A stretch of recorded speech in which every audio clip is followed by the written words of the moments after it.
till det här seminariet som kommer att vara på engelska efter mig. Jag heter Lars Linder och är förbundssekreterare i Socialdemokratiska tro och solidaritet. Jag ska bara hälsa välkomna och lämna över ord och ton så fort som möjligt till Cyprus och Peter Weiderud som ska prata om religionens roll i konflikter och som konfliktlösare snarare än konfliktskapare, skulle man kunna säga. Vi har i Socialdemokratiska tro och solidaritet engagerat oss i religionens möjligheter i ett flertal konflikter, och bland annat har vi ett projekt i Cypern där ju religionen har varit ett skäl i argumentationen för en konflikt som har pågått under väldigt många år, men där vi istället försöker hitta vägar där religionen kan vara en lösning på detta. Jag kan inte avstå från att lägga till att vi som organisation faktiskt också har gått ifrån att vara en organisation för kristna socialdemokrater till en organisation för socialdemokrater oaktat vilken tro du har, där man har rätten att få ta med sig sin tro i sitt politiska arbete, där vi arbetar religionsövergripande och där vi tror att samverkan och dialog är lösningen på problemen snarare än motsatsen. Det finns det ju andra som tycker. Nu har jag pratat alldeles för länge. Jag ska bara presentera våra panelister. Cyprus som jobbar som projektledare i vårt projekt på Cypern. Hon är cypriot. Tillhör den armeniska minoriteten, kristna på den grekcypriotiska sidan, som i och för sig tror jag man kan säga i hög utsträckning ändå har väldigt mycket kulturella band till den cypriotiska sidan när man tittar på historia. Och har därmed egna erfarenhet av konflikt utifrån ett ytterligare, i någon slags mening, dubbelt minoritetsperspektiv. Hon har jobbat på Middle East Council of Churches med MR-frågor ett antal år. Hon har jobbat i Kyrkornas världsråd med ett ansvar för Mellanöstern och nedrustningsfrågor och har lång erfarenhet av religion som en del i konflikter och hur religion kan lösa konflikter. Peter Weiderud är vår förbundsordförande. Han har också många års erfarenhet av att arbeta med religion och politik. Han har jobbat i Svenska kyrkan som utrikeschef. Han har jobbat med utrikespolitiska frågor i Kyrkornas världsråd. Han har varit politiskt sakkunnig i regeringskansliet när vi hade klokare regeringar. Och är alltså nu förbundsordförande i Socialdemokratiska tro och solidaritet. So, welcome. This was the Swedish introduction, and now I leave the floor to first Peter Weiderud. The floor is yours. Thank you, Lars. We will do this in English, not just for the need of practice English, but also because this is the language Salvi and I have in common, and it's important that we understand each other when we are discussing this, but also that we have announced this in English, and there might be also people who would like to see this on the web later that look forward to that. Cyprus is at the moment, or since yesterday, the president of the European Union. It's a European country. It's the most eastern of the European countries, also one of the most southern, if not the most southern. Yeah, Greece is probably part of Greece, at least more southern, but very southeast located in Europe. But also historically with one leg in the Middle East region and one leg in the European region. It's also the only European Union country where Christians and Muslims have lived together for a long, long time, and most of the time in harmony and close cooperation. Cyprus has a very complex and long history that of course affects it's a situation which we're experiencing now with the long conflict that has been going on the island. But to start from 1570, when the Ottoman came and took over the ruling of Cyprus from the Venetians, that was a significant change religiously from a Catholic dominating governance into a Muslim dominating governance, but also with a lot of tolerance and cooperation also to the majority, which was still as Christian Orthodox, Greek Orthodox.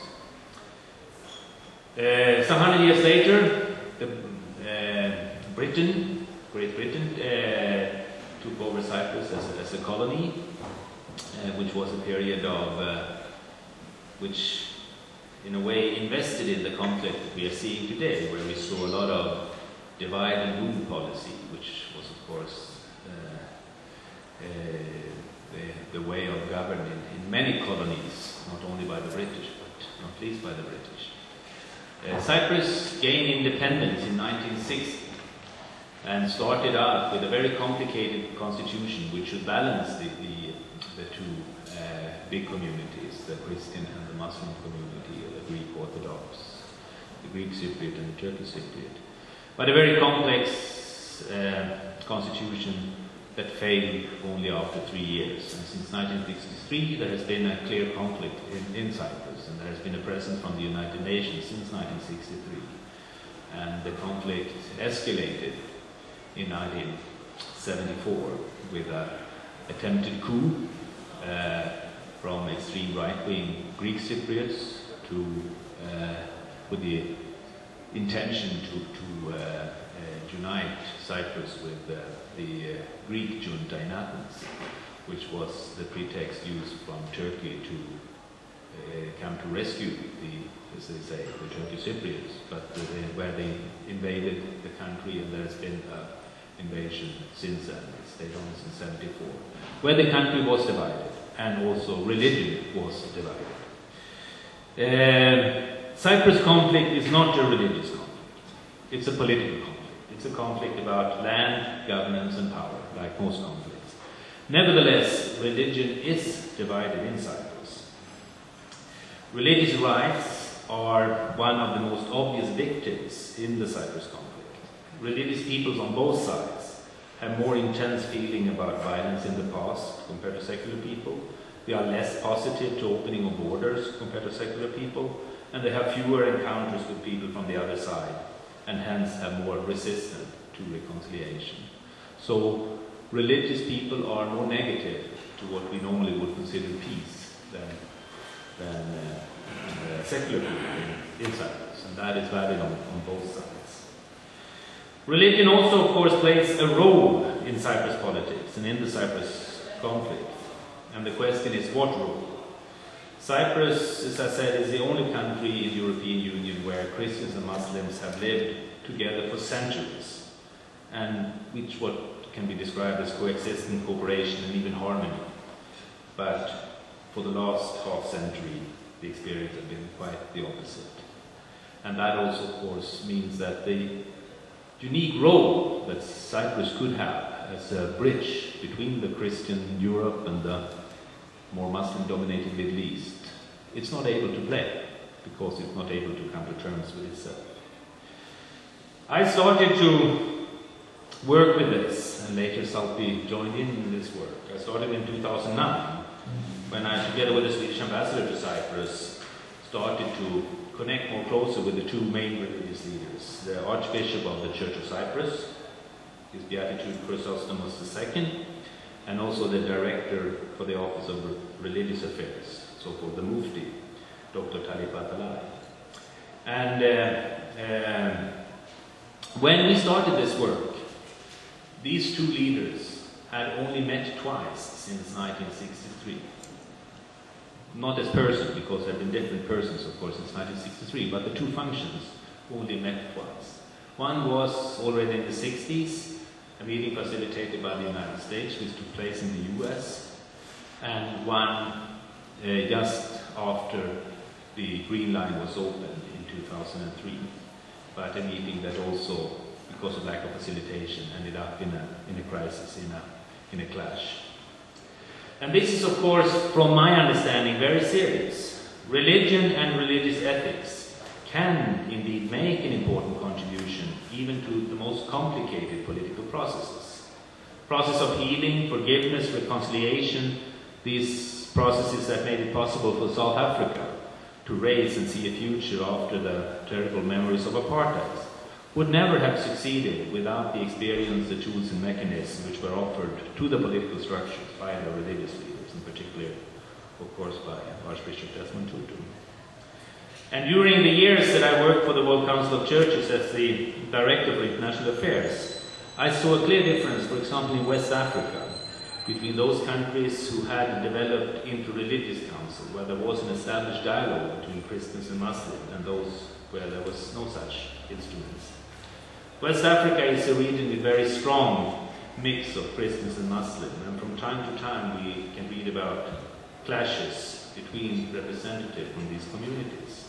A church or a mosque might be attacked, and that creates a risk for growing tension, actions of revenge. And in countries where there are no structures where Christian and Muslim leaders can meet and discuss, there is a risk that those voices that ask for revenge, that ask that instigate hatred, gets much stronger. But when you have a dialogue going on and they are able to meet, instead they are able to de-escalate the conflict.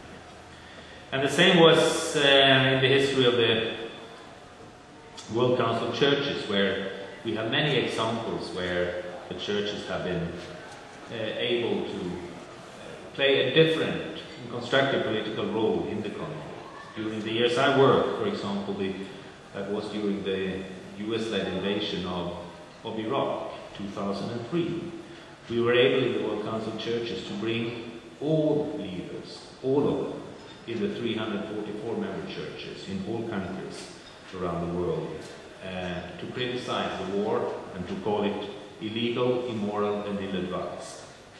That of course did not stop the war, but also the churches in the United States and the United Kingdom who were, so to say, took the lead in the invasion, were able to criticize their own government. And that sent a signal to the Muslim world that this was not a Christian war against Islam. This was a war taken for other reasons, and to which the Christian community did not agree. I come from a country that is often described as the most secular country in the world. In many European countries, people will argue that religion belongs to the private sphere, and that there should be a clear separation between church and state, and religion should have no role in issues like politics and economics. That's, of course, one way of describing secularism. And in the organization where I'm the president, the Religious Social Democrats, was formed when there was serious tension between church and state, or particularly between church and the Swedish labor movement a little over 80 years ago. And this made the Swedish labor movement was at that time inspired from Germany, and ideologically strict secular. And the church was resisting some of the changes that the labor movement and the political left was introducing and was fighting for in Sweden at that time. And this made many Christians belonging to the political left homeless. They were rejected both in the church and in the party. The church for being too left, and in the party for being too religious. And the Christian Social Democrats at that time, and the Religious Social Democrats, as we call ourselves today, we opened up to individuals of active faith communities. And in modern Sweden, we have become a space for people who wanted the inspiration of their faith to be translated into political actions for human rights, economic equality, etc. It's clear that religion can inspire and guide people in very different directions. We see that all around the world. Martin Luther King Jr., for example, he led the civil rights movement in the United States as a pastor, and with a strong reference to Bible and also to religion. But also the Ku Klux Klan did the same. They also claimed that they were acting on the side of God. So how can we separate a destructive influence from a constructive one? I struggled with these issues also some years ago when I was working as director for the international work of Church of Sweden, Svenska kyrkans mission. When I met with Serbian refugees from Krajina in Croatia, who lived in refugee camp in Serbia, and who were asked by the international community to return to their villages, a common response was, "I would like to return, but only if the priest returned." This need for identity, connection, was extremely important for them to feel safe and secure. But in the meantime, the donor community was investing in everything else but that, in electricity, in roads, bridges, solid infrastructure. Few donors were interested in rebuilding churches or mosques or support the return of clergy. And even if you could argue that investing in securing people's identity, building trust, and guide people towards reconciliation would have been the best possible and most cost-efficient investment. I told the Swedish International Development Agency, SIDA, at that time, who has a clear secular mandate, that I understood them. It is difficult for SIDA to distinguish between a good priest who is guiding the community to reconciliation dialogue and a bad priest who will nurture nationalism. But I also told them that in this case, Church of Sweden have the instrument to make that distinction. We know how to see the difference. Can we find a way to work together so we don't miss this opportunity? And to understand the role of religion in relation to politics, it can be helpful to clarify what religion actually is. For a person of faith, of course, religion is one totality, cannot be separated. But if we look at it from a political perspective, it is helpful to describe religion as four very different expressions. First of all, religion is spiritual experience. And that experience is very similar, not only between Christian, Orthodox, Protestant, and Catholic believers. That is actually very much the same in all world religions. The individual's relation to God is at the same time very private and not really an area for political interaction. But secondly, religion is also theology. Teaching about God has in the past been an area where there have been serious disagreements between religions. But this is an area where a lot of progress has been made. And this is also an area which is private in the sense that the state should not interfere, but leave this area for religious institutions, scholars, etc. to work with. At the same time, it should be recognized that theology can very much inspire to political actions, like the liberation theology in Latin America, feminist theology in Europe, and the teaching of Mahatma Gandhi, for example. Thirdly, religion is ethics. And this is also a field where there is a lot of common between religions, more bringing them together than separating them. But this is also at the same time a clear political area. It's a highly political field which politicians cannot ignore. Whether they are religious or not, politicians cannot disregard from the ethical footprints of religion in society. And fourthly, religion is bearer of culture, expression of identity. And this is the area where we can see the strong differences both within and between religions in today's world.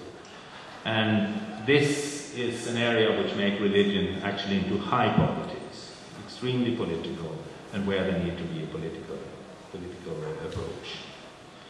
When religion and religious leaders are looking at their own tradition and identity as the only true expression of faith, separating people from true believers and infidels, it can of course fuel the conflict. And unfortunately, we find this misuse of religion in old traditions, and growingly so. And what we are experiencing, I would say, is not a clash between religions, as sometimes been expressed, for example, by the American political scientist Samuel Huntington, but rather a clash within religion. Some are dividing the world between us and them, true believers and infidels. Others are using their own tradition as a departure point to reach out to others in dialogue and cooperation. And the Swedish initiative on the religious track in the Cyprus peace process, as I said, was not instigated because Cyprus conflict is a religious one, but rather to see how can we work and make the religious leaders take responsibility for this constructive role rather than the ignorant role or destructive role that we have seen in the past. And going to Cyprus, where it is at the moment, I feel we are at the point, and Cyprus will of course now go into describing what we actually have achieved with the work that has been going on, that these kind of track 2 initiatives, working with others than only the political leaders, is probably going to be much more important in the future. The dialogue, which has been supported by the United Nations and the negotiation that has been going on more or less since 1963, has not been able to deliver, and it's at the moment at a very, very critical and difficult point. There was a great opportunity lost in 2004 when Cyprus joined the European Union, and also there was a referendum on the so-called Annan Plan. There was another opportunity lost a little over a year ago when there was a situation where there were 2 leaders who were both actually interested in finding a solution, to have the presidential leaders from both sides with the same agenda for a solution. Has not been the case for a long time, if ever, in the Cyprus. But with that, I leave to Salpi to share with you the actual result and work that we have been doing. Thank you.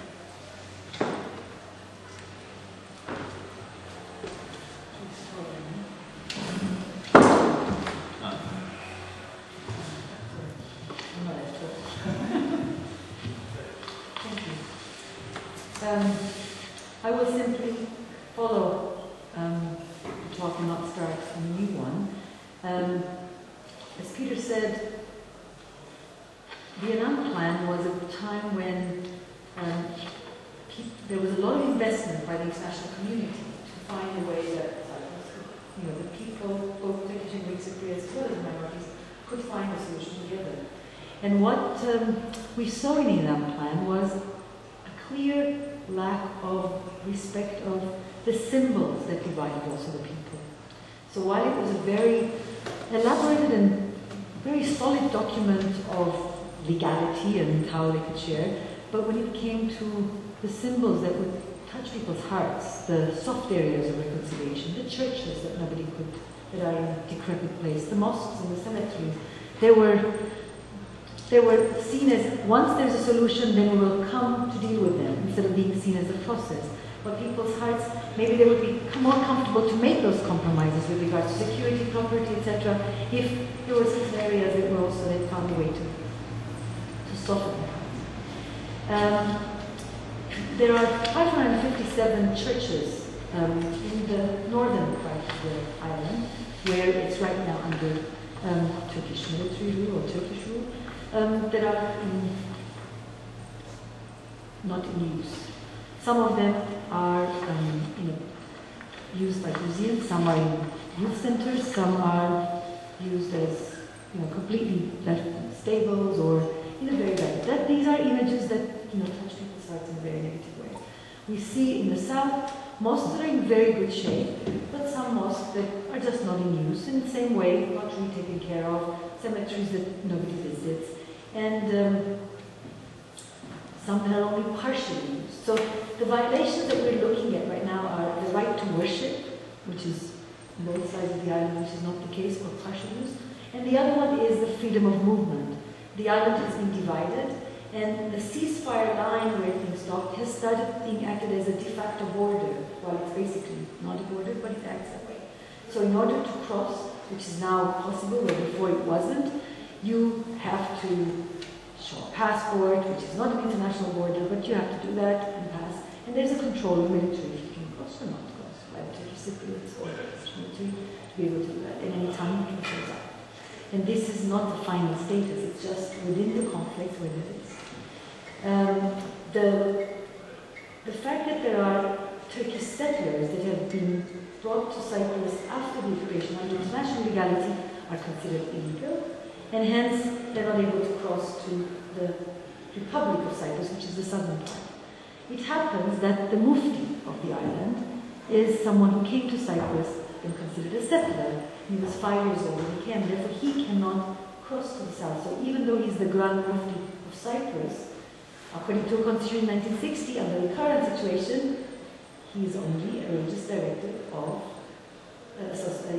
appointed by the Turkish Republic of Northern Cyprus, which the South, the Republic of Cyprus, doesn't recognize. So in a way, it sounds right. In a way, in order to be able to dialogue, we have to cross those international legal boundaries. We have to start to go beyond in order to be able to move together. There have been 1+2 high-level meetings that the Swedish supported initiative, the religious track of the Cyprus peace process is branded in Cyprus as a Swedish process. So the Swedish, so there is a very strong branding to Sweden, while it is the religious social democrats that are leading the way. In a way, the religious social democrats are doing a favor to Sweden, because the Cypriots, both sides, see this as a Swedish-led process. So it's Sweden that gets the branding, Sweden that gets the credit, ultimately, unless it all fails, and then Sweden will not get it. And I hope that that won't be the case. But the first one was between the previous Mufti, not the current one, with the Archbishop, and he was married to a Turkish Cypriot. Therefore, according to the Republic of Cyprus law, he was able to cross to the south. So the meeting was confidential. It took place at the residence of the Swedish ambassador. Very private. It was the ambassador, Peter Weidrud, and the two leaders only. And it was the first time to kind of get them together. It happened that right after that, elections happened in the Turkish Republic of Northern Cyprus. The leader that was in very good terms with the Greek Cypriot, and they were dialoguing, who lost the elections. A more hardline leader was elected. Mufti changed, and there was a period where there was no Mufti. So the talks then took, or the facilitation had to take a very shadow line, maintaining the dialogue with the Greeks, with the church, the leader of the Church of Cyprus, and waiting to see what would happen in North. The two high-level meetings, the +2, as I said, that have taken place is with the current Mufti, the Grand Mufti, His Excellency Dr. Talib Atalay, as we recognize him, and the Archbishop. And due to the fact that he cannot cross, they've been taking place in the buffer zone. There's something called the no man's land in Cyprus, where it's UN protected area, where you would see maybe in talks that you can see the Lidra Palace Hotel, where the official talks take place. That's where one took place there, another one took place at the lunch meeting opposite, but all in the no man's land area. The fact that both leaders agreed to come and meet each other there is really a positive result. I mean, for the outside world, this may look like, what does it mean? But it's a huge deal for those leaders to come out of their seats and to meet in a buffer zone, because it also means acknowledging each other and not using the pseudo-state, the pseudo-leader, the pseudo-this, the illegal concept, but that I accept you no matter what legality you have, and you will have to find a way to talk. It was agreed that the talk, and until recently, it is still the meetings are off the record. They're not open to the public or to the media. The agenda has been developed, facilitated by the Swedish process, and it's something they both agreed. But it was also the kind of chemistry that needs to be developed, and that's not something you can organize or facilitate. That's something that the Holy Spirit can guide you to bring together. So, and you know, it was really funny because the UN were not expecting religious leaders to, they're soldiers, and suddenly, you've got cloaked up, all sorts of costumes to enter into the scene, and the place was dusty, and we were trying to tidy it up, and it was not meant to be this place, but it became a very peaceful, quiet space where the two leaders, to our surprise, really went beyond what we were expecting. Even used words like, I see the image of God in you, and they found a way to connect. We have to also remember, of course, that what goes on in private doors is not sometimes what they would say and what they show in public. So those affect negatively the private talks, because they said very positive things privately, but then the next day in the media they may say something completely different for the public consumption. that of course. So our role is very much not only to facilitate, but also to mediate. There's a lot of this. And there's a lot of listening and hearing each side separately. So there's almost daily contact, if not more, with both sides separately, where they just talk. And you can see that the fact that there hasn't been this contact, and the first time that a country or a party that took the courage, and I really mean that, and I have to congratulate you for that, because it was a courage to take up and to bring these two leaders. There's been a lot of attempts for dialogue, but no one is there, no country, no party, no local, international, to bring the religious leaders together. And while they're political actors, especially the Church of Cyprus, what the leader of the Church of Cyprus says is a mark. There's an autocephalous church, there's a lot of influence. And you have to remember that the first president of the Republic of Cyprus, at a time when things were dividing up and the invasions, occupations, etc. happened, was also the head of the church. So the image Turkish Cypriots have of someone who comes in black cloaks and crosses is also very, very scary and negative. So it's also changing a lot of that. Another challenge we face in our talks is that while in the Greek Cypriot community in the south, you will see a very dominant role of the church or religion as such, be positive, negative, depending on where you sit, but still very dominant. You will see a very extremely secular society among the Turkish Cypriots, where religion is seen as something outmoded, illiterate, and something that we should completely keep away from, not only politics, but public life in general. You don't see, so we have a very asymmetric situation to do the dialogue. While this one and this one, and he makes decisions while he is a civil servant appointed by the states. So to try to, it's a challenge.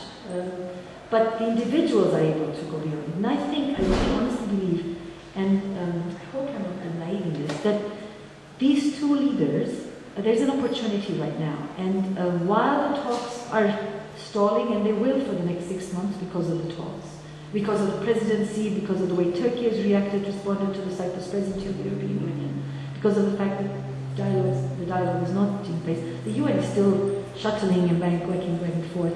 And as Peter mentioned, the fact that the track 2 diplomacy will be taken into account, I think it's extremely important to keep them engaged, to bring up the agenda where they do, especially at this time. And from a very confidential process, it has moved to a more public process. We've talked to the media is aware of what's going on. Whenever they've asked for it, we have. And the leaders have agreed that they will not go to the media unless there's something constructive to say. Both of them, last year, agreed that they would have a common project together. In a way, it was like a test case, where if this succeeds and if we can manage to do this, I think we can continue. It was almost like a bit anecdotal, but it was. And they both agreed, it was a proposal of the Church of Cyprus, let's focus on you. And we welcomed it. We were not really prepared for it, but we did. They wanted to bring in another conflict, Israeli-Palestinian youth, in a way as a neighboring country, another conflict where it's not a religious conflict, but religion does play a role. And we brought together 40 youth. 10 Jewish, 10 Palestinian Christian Muslim, 10 Turkish Cypriot Muslim, and 10 Greek Cypriot community, which included 1 Armenian and 1 Maronite, which is a Catholic minority in Cyprus. And it was amazing, because when I was preparing for the talk here, I thought, what do I tell people in Sweden who have youth events at all times and everybody comes together? For us in Cyprus, this was an amazing, because it was the first time ever, and we're talking 2011, from 1960s, where youth from the faith-based communities ever came together. So the even fact that the leaders said we give our blessings and it's under our auspices, the fact that these youth came together was in itself historic. I mean, it has not been heard of. There are a lot of peace, bicommunal, as we call them, events that are going on from the 90s onwards. In the 80s and beyond, it was not an accepted thing. We were involved in it, some of us were considered traitors, but from the 90s onwards, you do see a lot of that, and supported by the United Nations Development Fund, special project in Cyprus with a lot of funding from USAID. But those funding and what we've seen, and also I can still see we're working with them, has gone traditionally, still does, to the traditional bi-communal groups that are almost anti-religion. So there are a lot of events going on now. You see music, concerts, and women's, etc. But nobody attempts to touch those kids who have a faith-based background, and those kids, while the others cross and go shopping and eat, etc., and don't even consider, what it is. Those kids had never crossed. So even the crossing process we felt with them, including the spiritual leaders that guided them, the Orthodox and a priest and the Orthodox had never crossed. So, he comes from a village in the north, so he had to go back to his own. So there was also the personal. We moved from the post-Roman to the public of what it means for them that they have not seen each other.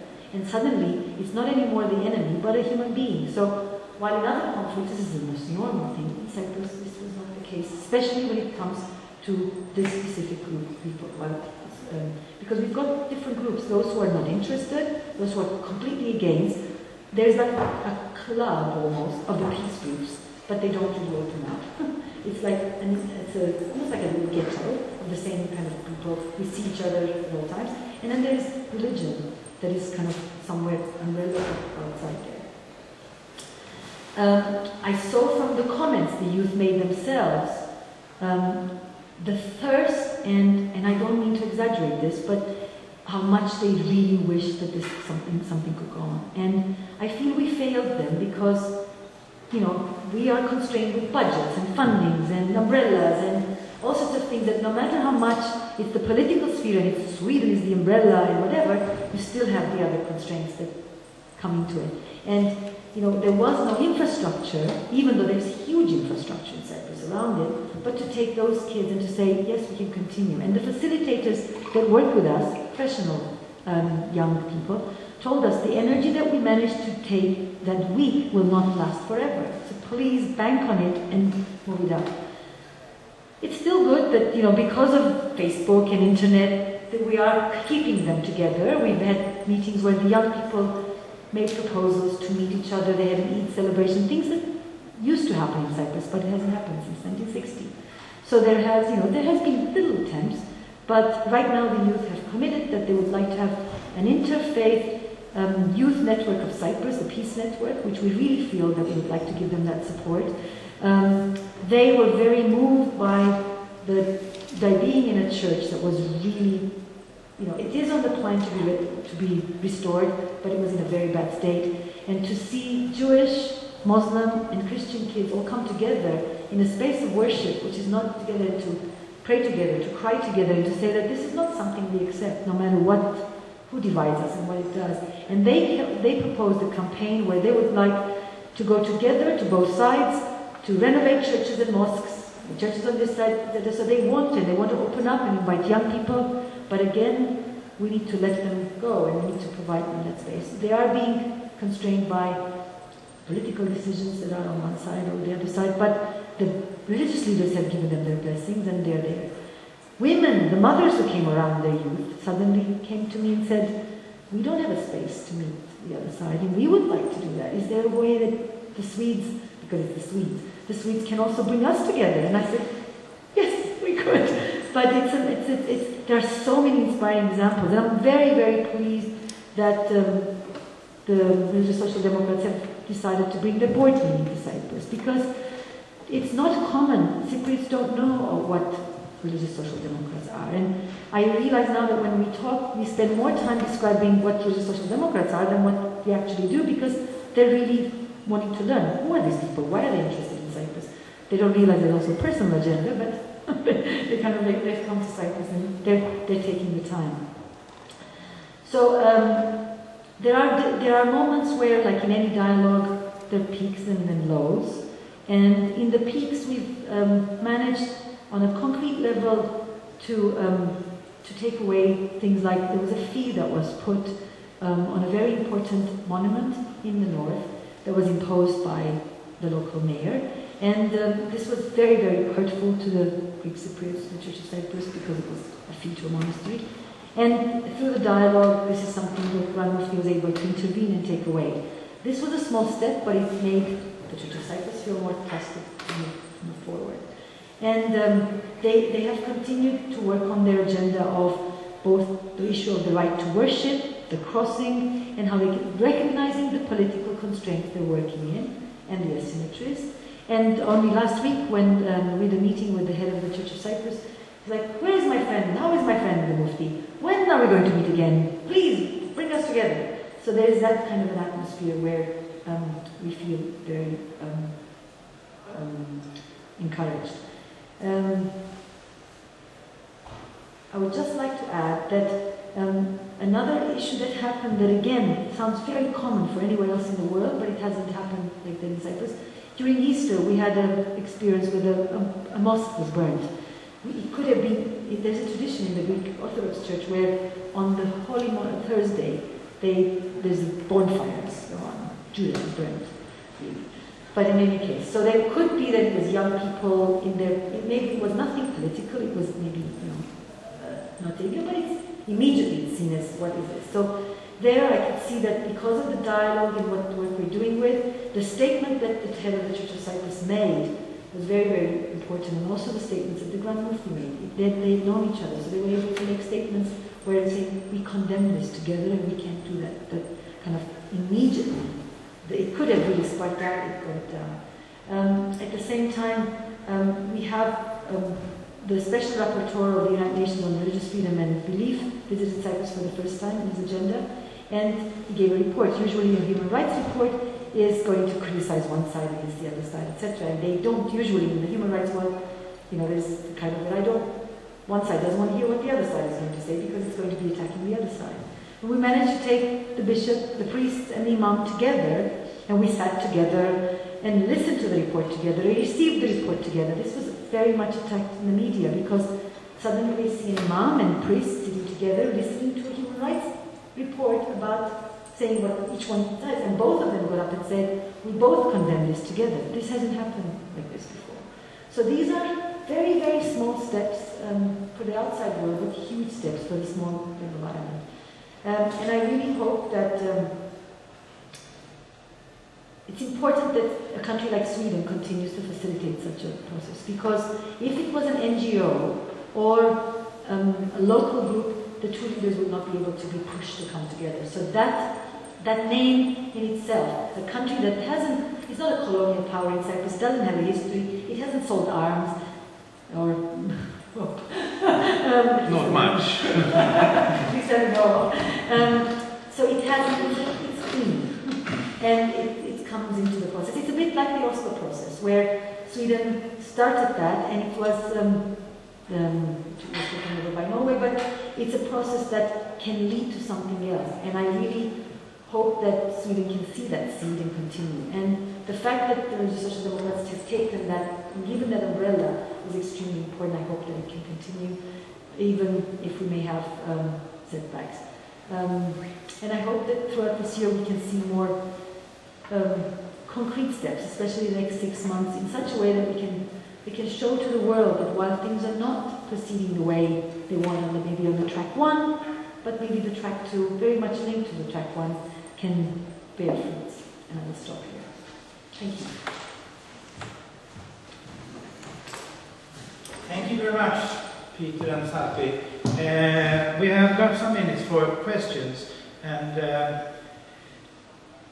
while I listen to your very interesting contributions, I'm thinking about one aspect of this is that you're not talking about politics, you're talking about feelings coming from the heart. And to make 2 questions out of this, one to Peter.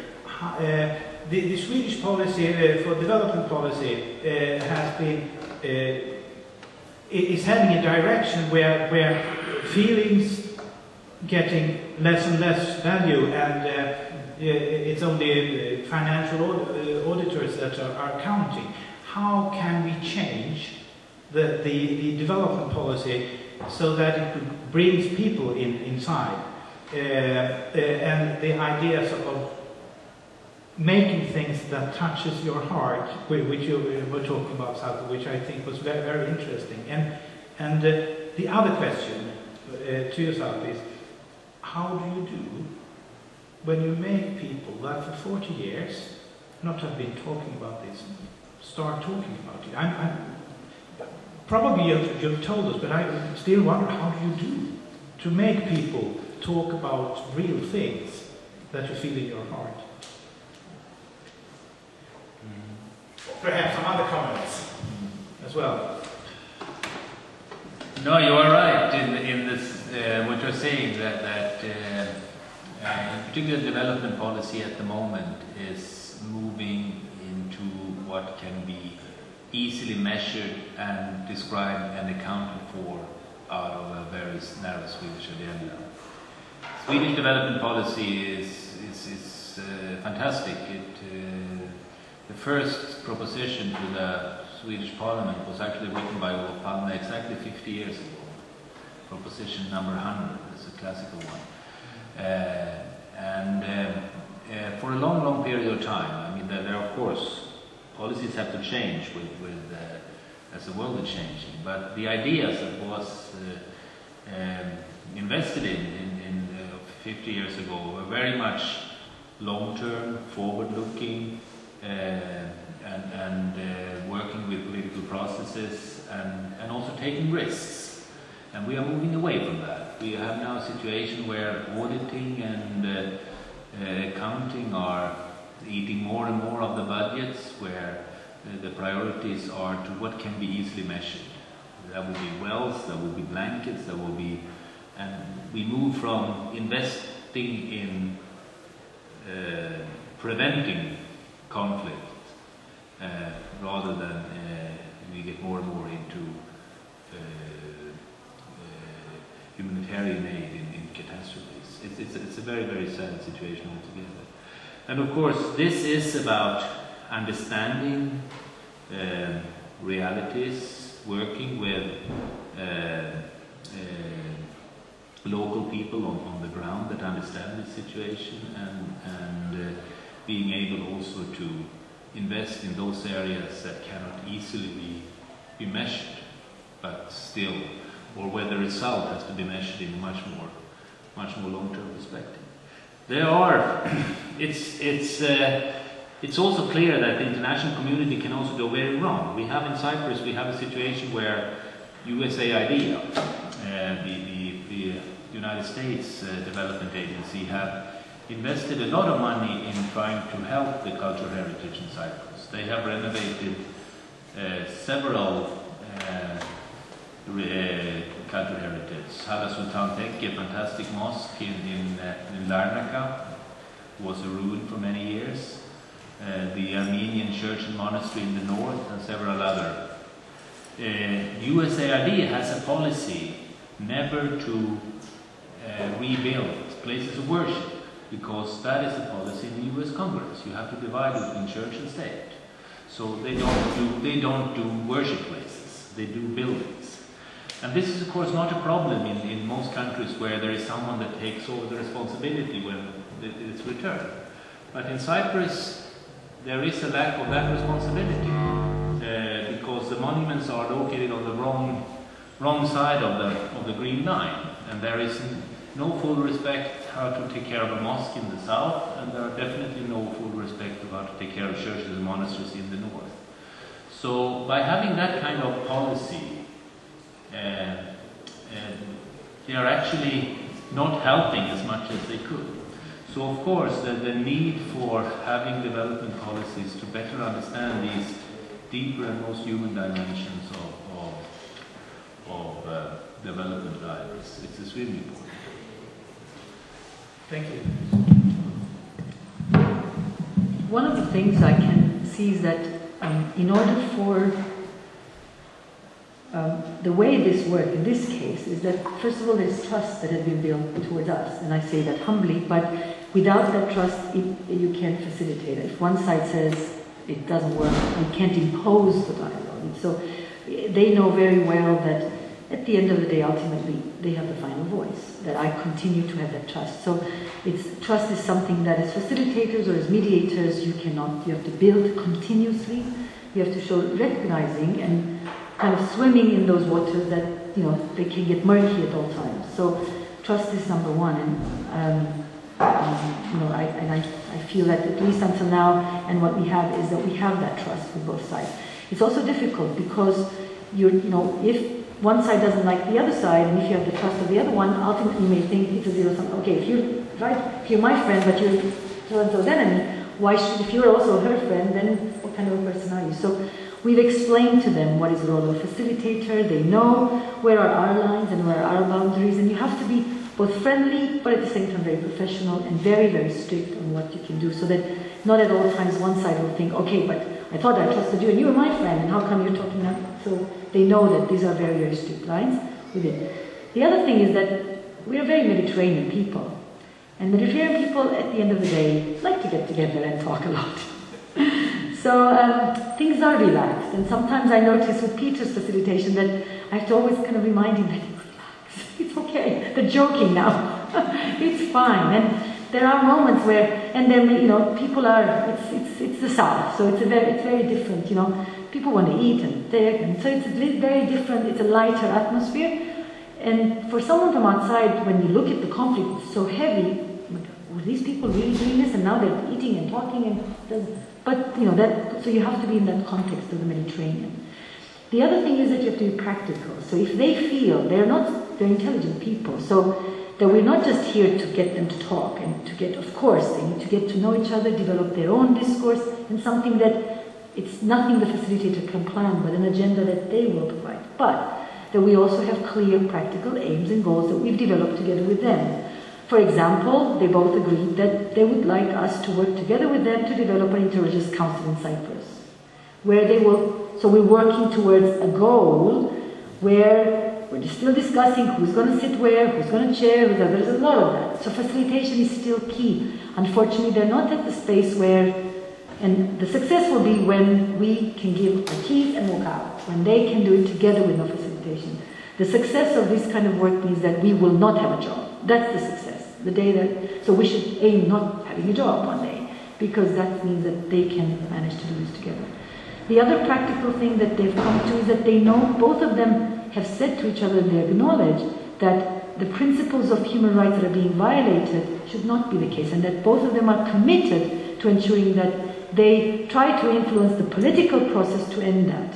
Now the question will be, the Mufti who knows that churches should not be converted to youth centers, or that they should not be left to whatever, or that a bishop should not be forbidden to come and worship, will he be able to have the space and the authority to influence the political players to be able to make that change? But just the fact that he's able to speak out and tell that already takes away a certain guard from one side, because I acknowledge your opinion and I don't agree. But we need to be practical. It's not just talk.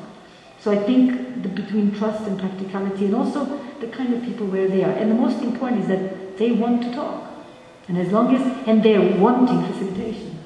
And that's what gives us the possibility then to serve them. Thank you very much. Is there any final questions or... You mentioned earlier about Turkish Cypriot community and them being more secular than the Greek side. But what about the Anatolian Turks? Have they been affected, or has northern Turkey and northern Cyprus been affected by the religious in Turkey?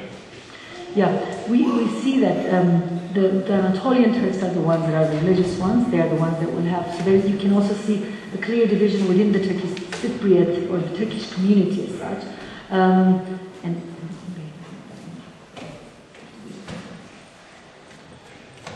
the babysitting came to it. I tried. And that is another issue. So there's a long debate going on, because we saw that when the Turkish Cypriots are not identical, they have also said, we want a mufti that also understands what we would like. We don't want the mufti to be the mufti of the Turkish settlers. And we also hear from the Greek side, yes, but we have a lot of commonalities with the Greeks, therefore we find the Turkish Cypriots, so there is another group of people we can. But when it comes to religion, we have that challenge to overcome as well. And that is something we can only do with the understanding and the help of the Mufti, because he can see that, where things are and what he can do. I mean, the Turkish Cypriots have, traditionally from, Atatürk's time, there's a very strong secularism, and we're trying to tell them that we're not bringing religion back, and that's not the question, but allow religion to coexist. It's not a matter of enforcing you to go to the mosque. No, it's not like that, but recognizing. And when you see, for example, the Social Democrat Party in the Turkish Cypriot society, they are the ones who are sitting in youth centers, which were churches. So there again, if the Social Democratic Party is playing a role, there is something to dialogue with, because they feel, well, there are no Christians on this side, at least the church is not falling apart, and now it's a youth center. What's the problem? It's functional. So, if you're not religious, why not? Let it be. But for somebody else, it's that's the same so-and-so's place, and you're there. And there can be a way, while from the Greek Cypriot side, they will say, I'll talk to the Greek Turkish Cypriot, but I won't talk to the Anatolian Turk. But really, if they did, they would be able to find maybe a way forward. So these are uncharted waters. That, if or when, yeah. I don't know if you have to say if or when Cyprus gets reunited, what will happen? What will be the fate of the Anatolian Turks? Well, that's one of the areas that is under the table of negotiation. So there are formulas where they said those, and they're still negotiating, if they will start negotiating, but those that were born, and if one parent is from Turkish Cypriot, so there is formula, or there is this, we will accept so much, because we're discussing also demography. So everything has to come together, governance. If they will decide on a government with, again, the demographic number will be critical, then that will be that number. So it's a matter of what kind of a solution, they will have to come up with. Will demography be critical? And then how do you deal with those words that until now you've been very strongly saying it's illegal, I don't want. But now, you have to see that there's also a humanitarian aspect with that. So that part of it is very, very linked. There is a human dimension in this, which is, of course, very, very critical. When we had the youth exchange, 4 of the youth from the Turkish Cypriot side were Anatolian Turks. And we had said from the very beginning that only people who had Cypriot ID could participate in this youth exchange. That is another language to say that only people that can cross. Please select only Turkish Cypriot, no Anatolian Turks, because it will be too complicated. For several reasons this didn't happen, and we ended up with 4 youth who could not pass. And that, of course, initially created enormous stress on the Greek Cypriots, and us, of course, as well, having to handle the problem. But because they are not considered Cypriots, they cannot participate, they are not there. But when the kids meet and they saw that these are also human beings, and they participated in the youth exchange, we had to put more events in the buffer zone to allow for everyone to participate and find ways to deal with it. I mean, a few days later, even the Greek Cypriot leaders came and said, "Can't we smuggle them? Can't we simply smuggle them?" And so immediately, by meeting and seeing that there are because this is of course a group that are victims.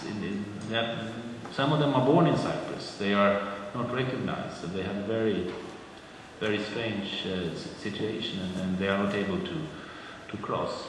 So by having people to meet and understanding the human dimensions, of course, things change. And that is what is needed. Thank you very much. Time flies when discussing important issues. And I would like to say thank you very much, and actually to say also that we look forward hearing about this project in the future, in coming seminars, when more time has elapsed and more parts of the project has been a success, like this youth meeting, which is to create a peace network of Cyprus, is is a great step forward, I would say. In a few years, we'll hear about more of those success stories. Thank you very much. And Peter, he's the president, and I say thank you very much for participating. And I would like to say a special thank you to Salpi, and I would like to give you, instead of a flower, the latest book we have published, Mobilizing the Global Prodigious Left. Thank you very much. Thank you very much. Nästa seminarium är klockan 8 ikväll. Då är ni välkomna hit och får Almedalsdricka. Den är alkoholfri och därmed extra god. Vi har ett seminarium tillsammans med UGNTO, det är en tradition, där vi har ett alkoholfritt mingel där vi diskuterar just alkoholfrågan. Thank you very much. Thank you.